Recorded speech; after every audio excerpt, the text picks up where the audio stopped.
Welcome back to the literature of travel in the 20th century. Where had we left off last week? We had looked at this map of the world, a Japanese map from 1853, and we had talked about how big changes, especially in East Asia in the late 19th century, in China, in Japan, were impacting the region. And of course we had talked about Huang Zunxian, that Chinese official who had come to Japan round about that time, right, of the Meiji Restoration, to observe some of those big institutional and societal changes that were taking place in Japan. And I think today we're going to look a little bit more at those changes, and of course we're going to look at a Japanese writer and traveler. So let's look at the decades that were actually preceding the Meiji Restoration. So we're looking at the late Tokugawa shogunate, sort of the waning years of the Edo period.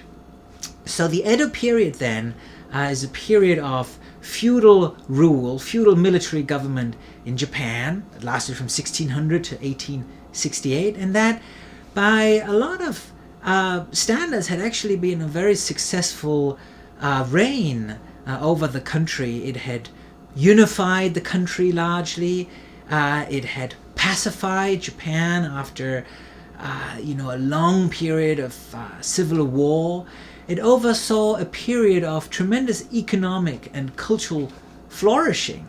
It saw the rise of a new merchant class and urbanization, especially Edo, right? But there were other urban centers. For most people, another sort of phenomenon of that period is that Japan had very much closed itself off to the outside world.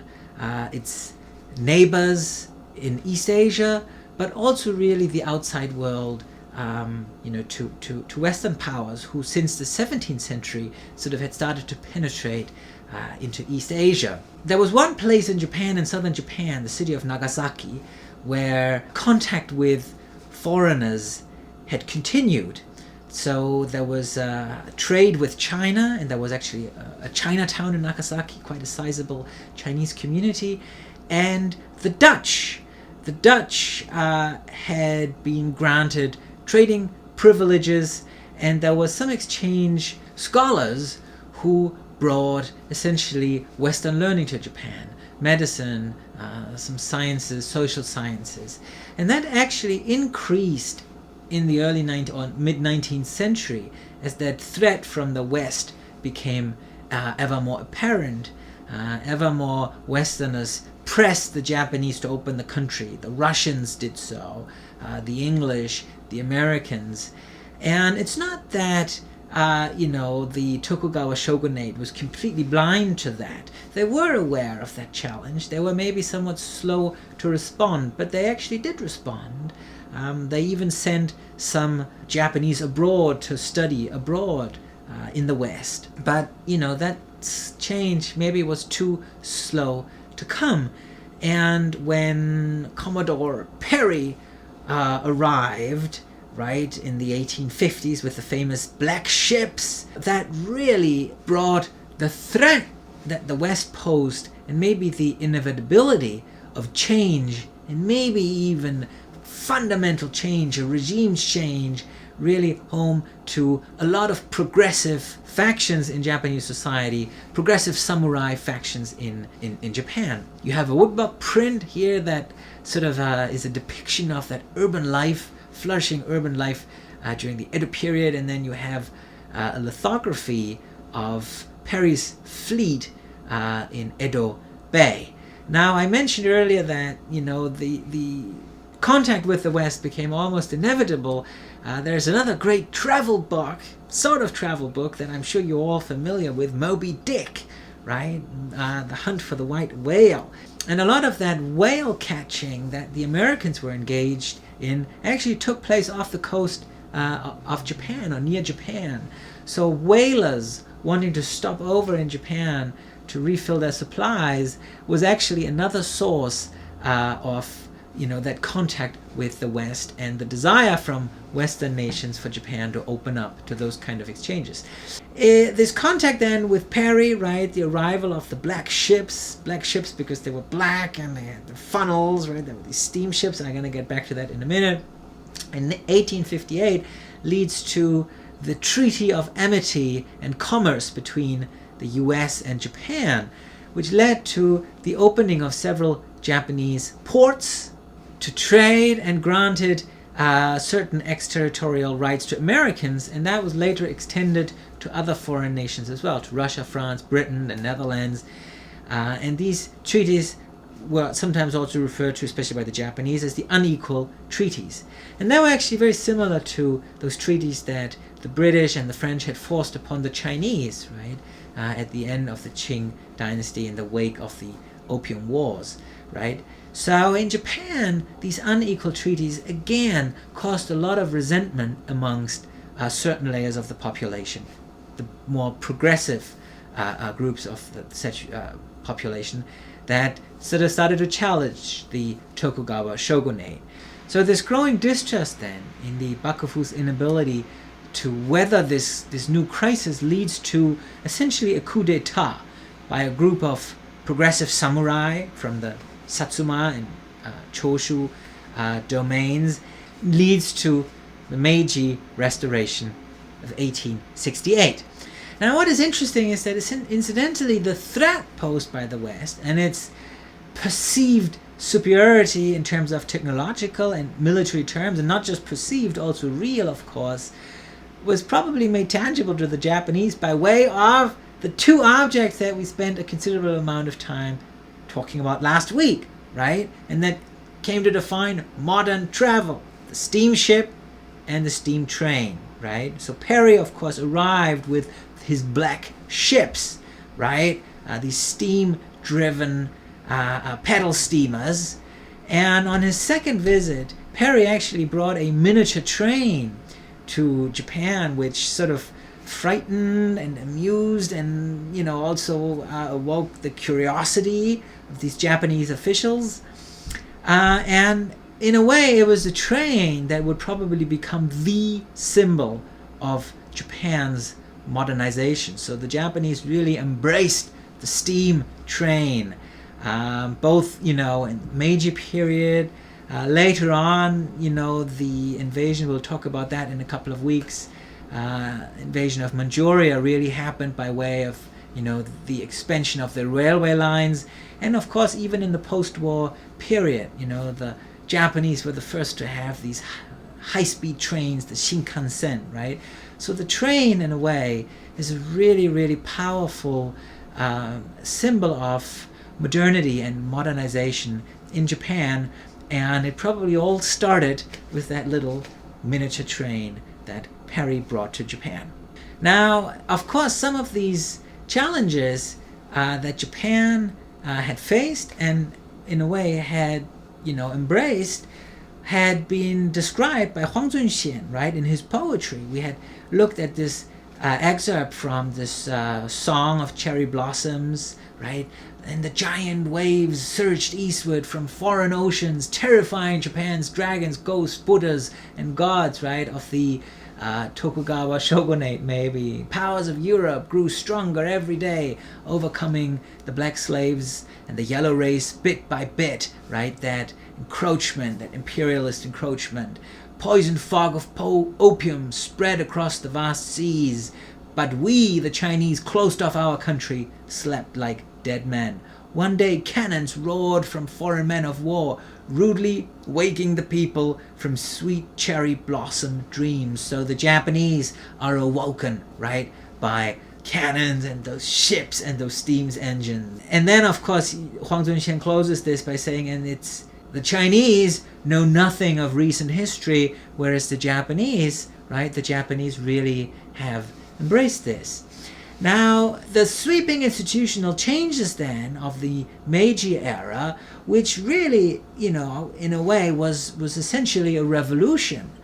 Usually we don't refer to it as a revolution, maybe because it didn't start out with sort of lofty ideals and a ton of bloodshed. It was sort of more this, very goal-driven process of self-preservation of the nation, right? Really a national effort of self-preservation and at renewal. And what drove a lot of this was really the desire to renegotiate these unequal treaties I mentioned earlier.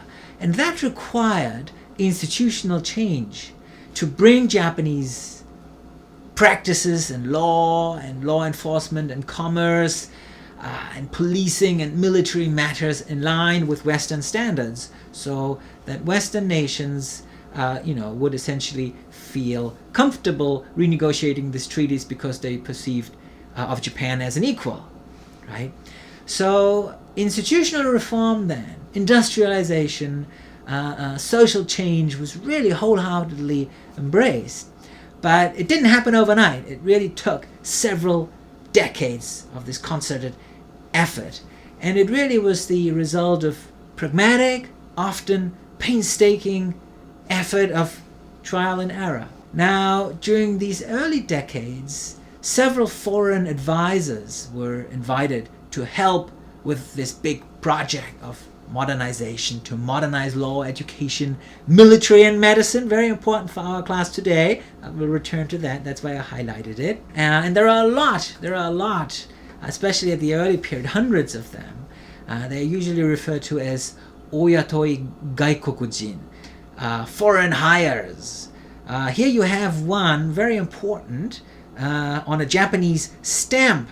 If you've taken classes with me before, you know that I always like to look at stamps, because stamps of a country tell us a lot about what a country or a nation or a society values. Usually it's things that we value or that we think are particularly important to our history or our society that we put on stamps. And it's always very interesting when a nation decides to put a foreigner on stamps. So here you have one, the famous Lafargio Hearn. I'm sure all of you in Japanese studies have heard of him. A man of Greek-Irish origin who came to the United States, became a journalist, eventually ended up in Japan and taught English literature at Tokyo Imperial University. And he wrote a ton about Japan. He wrote works of non-fiction, he translated, even wrote works of fiction. So somebody who was greatly appreciated by the Japanese.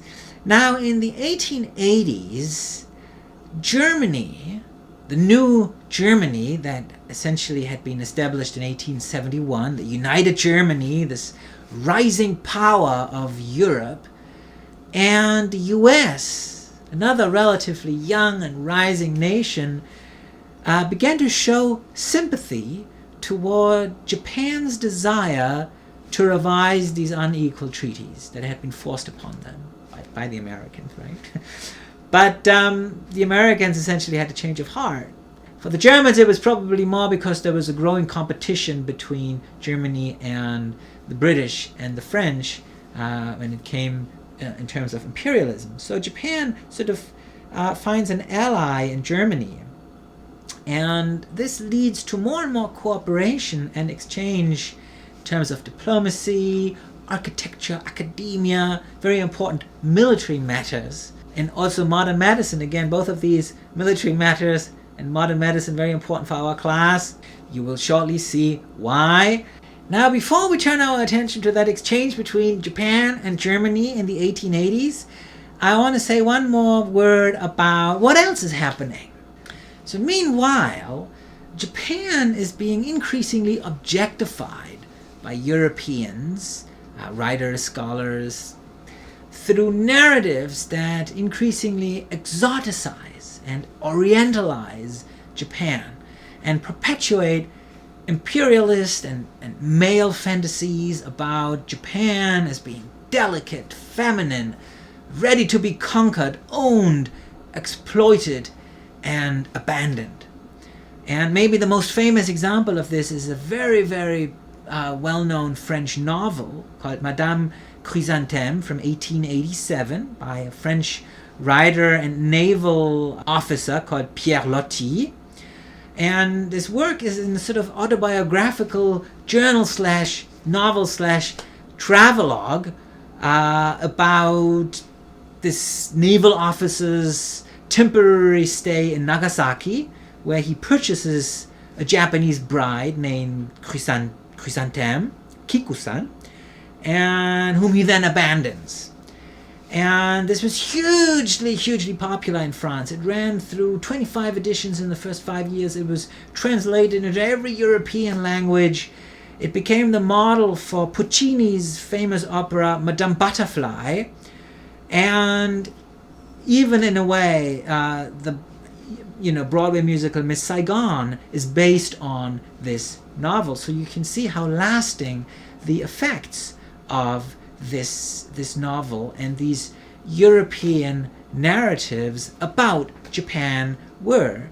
And maybe we understand why Japanese intellectuals or Japanese progressive thinkers as early as the 1880s were consciously engaged in a process to counter that kind of narrative, because they perceived that as a threat, right? All of that kind of narrative is part of that new threat of the West. In Lecture 2, we will finally get to those counter-narratives then that were produced in Japan in the 1880s. So I will see you shortly.